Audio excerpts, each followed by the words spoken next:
The Harrowing of Tamerlane, Towers of Skulls.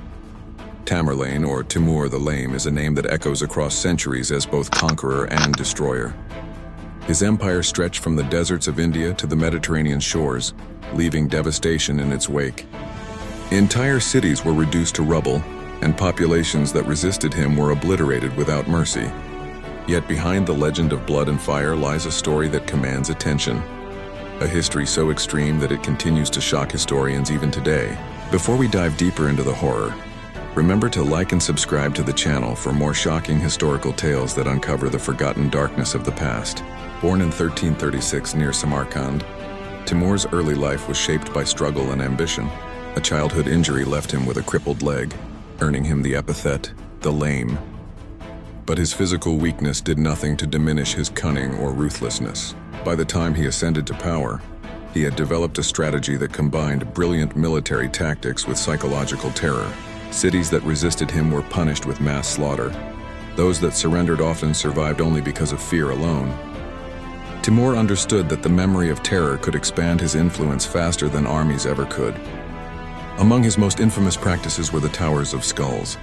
After his victories, Timur's soldiers would pile the heads of the executed into towering monuments. These constructions were not random heaps of corpses, they were precise, geometric, horrifyingly deliberate. They lined roads and city gates, serving as both trophies and warnings. When news of these towers spread, many cities capitulated before a single arrow was fired. In 1387, Isfahan defied Timur's army. His response was brutal. 70,000 residents were slaughtered, and the city streets were filled with the heads of the dead. In Delhi, 1398, Timur's army razed the city, leaving behind skull pyramids so vast that the survivors could barely comprehend the scale.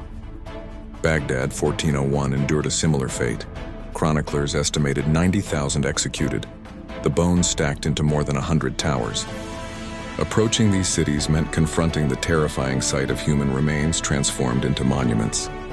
Timur's cruelty was his strategy, each massacre a calculated expansion of his empire through fear. Despite the bloodshed, Timur was also a patron of art, architecture, and learning.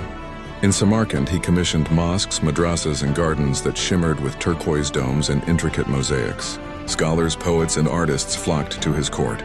This duality, patron of culture yet master of mass murder, cements his reputation as one of history's most complex and chilling figures. Timur's campaigns were swift and merciless. Armies that resisted were decimated. Those that fled were hunted down relentlessly. Rivers of blood marked his passage across Asia, leaving cities abandoned or repopulated under his control.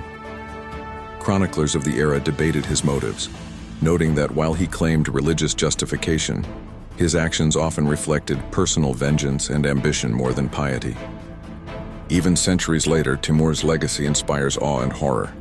The Towers of Skulls stand in history as a reminder of humanity's capacity for both genius and cruelty.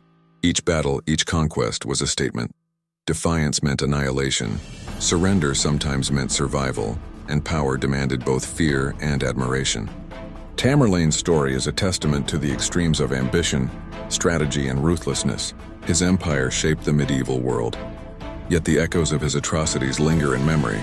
Today, when we recount his campaigns, the Skull Towers remind us that history is not merely a record of kings and battles. It is a mirror to the darkest depths of human ambition, the terrifying cost of unchecked power, and the thin line between legacy and infamy. Don't forget to hit that bell for more stories with the like and subscribe.